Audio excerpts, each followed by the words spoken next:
ಸೂರ್ಯಾಸ್ತ್ರ rocket ವ್ಯವಸ್ಥೆಯನ್ನು ಭಾರತದ ಯಾವ ವಿದೇಶಿ ದೇಶದ ತಂತ್ರಜ್ಞಾನ ಸಹಯೋಗದೊಂದಿಗೆ ಅಭಿವೃದ್ಧಿಪಡಿಸಲಾಗಿದೆ? ಸರಿಯಾದ ಉತ್ತರ ಸಿ. ಇಸ್ರೇಲ್.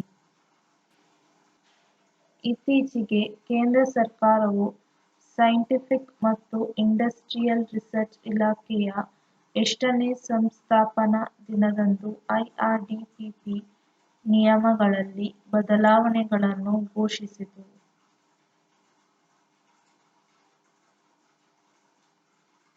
ಸರಿಯಾದ ಉತ್ತರ ಬಿ. 42ನೇ.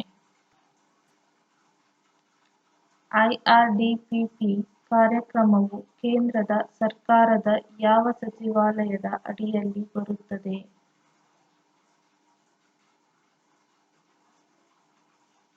ಸರಿಯಾದ ಉತ್ತರ ಸಿ. ವಿಜ್ಞಾನ ಮತ್ತು ತಂತ್ರಜ್ಞಾನ ಸಚಿವಾಲಯ.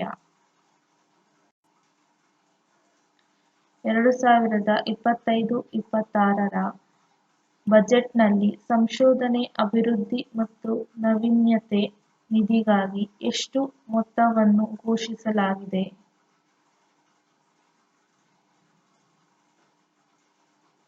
ಸರಿಯಾದ ಉತ್ತರ ಬಿ. 20,000 ಕೋಟಿ.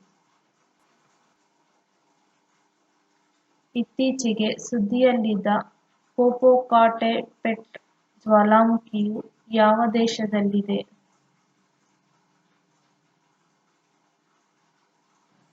ಸರಿಯಾದ ಉತ್ತರ ಸಿ. ಮೆಕ್ಸಿಕೋ.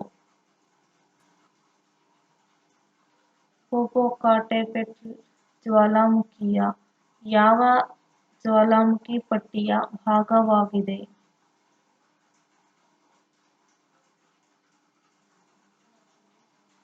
ಸರಿಯಾದ ಉತ್ತರ ಡಿ. ಬಿ ಮತ್ತು ಸಿ ಎರಡೂ. ಇತ್ತೀಚಿನ ವೈದ್ಯಕೀಯ ವರದಿಗಳ ಪ್ರಕಾರ ಹೆಚ್ಚಿನ ಪ್ರಮಾಣದ ಸಿ ರಿಯಾಕ್ಟಿವ್ ಪ್ರೋಟೀನ್ ಅಂಶವು ಯಾವ ಕಾಯಿಲೆಯ ಮುನ್ನೆಚ್ಚರಿಕೆಯ ಸೂಚಕವಾಗಿದೆ? ಸರಿಯಾದ ಉತ್ತರ ಬಿ. ಹೃದಯ ರಕ್ತನಾಳದ ಕಾಯಿಲೆಗಳು. ಸಿ ರಿಯಾಕ್ಟಿವ್ ಪ್ರೋಟೀನ್ ಮಾನವ ದೇಹದ ಯಾವ ಅಂಗದಲ್ಲಿ ಉತ್ಪತ್ತಿಯಾಗುತ್ತದೆ?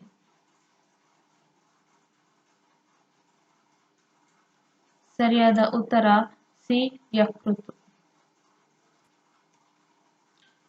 ಕ್ಯಾಲಮಾರಿಯಾ ಮಿಜೋರಾಮೆನ್ಸಿಸ್ ಯಾವ ಗುಂಪಿನ ಹಾವಿಗೆ ಸೇರಿದಾಗಿದೆ?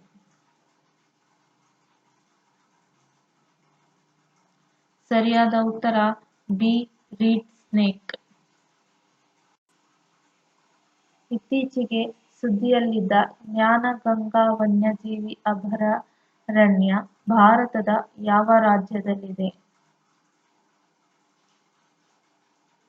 ಸರಿಯಾದ ಉತ್ತರ ಸಿ. ಮಹಾರಾಷ್ಟ್ರ.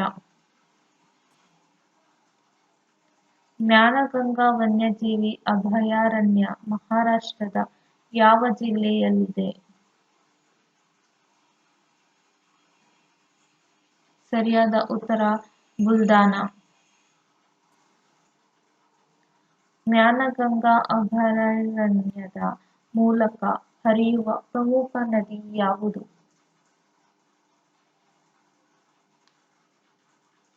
ಸರಿಯಾದ ಉತ್ತರ ಬಿ. ಜ್ಞಾನಗಂಗಾ.